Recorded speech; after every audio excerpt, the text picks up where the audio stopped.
Alright, so I just kicked the water heater back on after it was empty. So we're gonna let it flush all the sediment from the bottom. So far, really nothing to write home about. Normally I would be getting like browning or rust.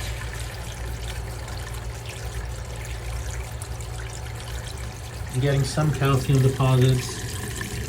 They'll probably end up just collecting at the base of the heater, the drain here.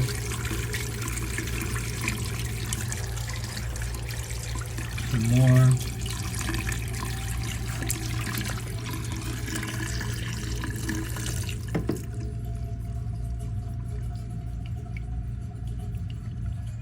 Losing pressure.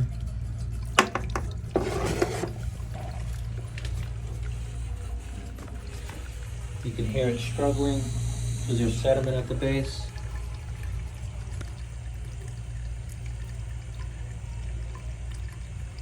But it should push through.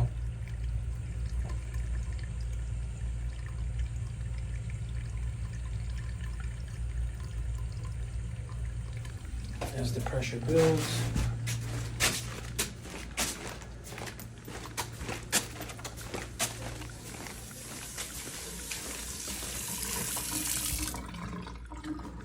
This is from that one room. Room 6.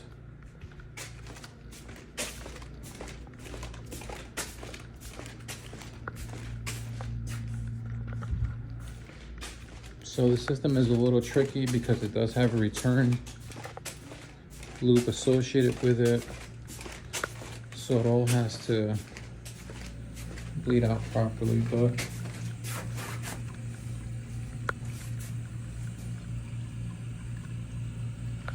and the fact that we got water coming out of that, with this water heater being empty, and the fact that we got water coming out of that one fixture in room 6 that we just came from, indicates that there is a cross contamination.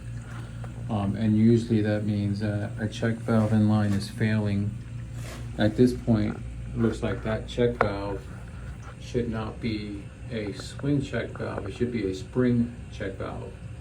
And that's controlling the loop.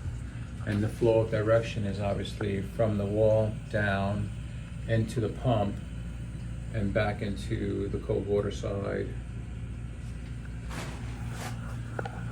which technically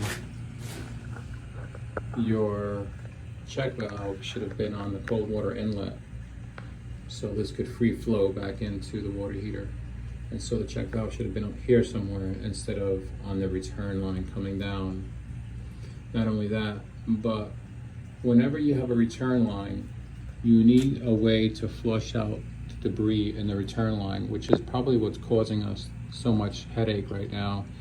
We're having issues flushing that line out because you don't have a isolation valve here with a boiler drain here and an isolation valve past the pump to isolate just this area here. If I had an isolation valve here, I can shut the outlet side of the pump and just open up this hose bib here and let the water run through.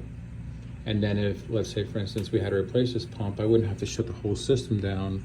I would just shut a valve here, a valve here, and then drain this little bit out with the drain hose bib here. So this entire setup is not conducive of a typical installation.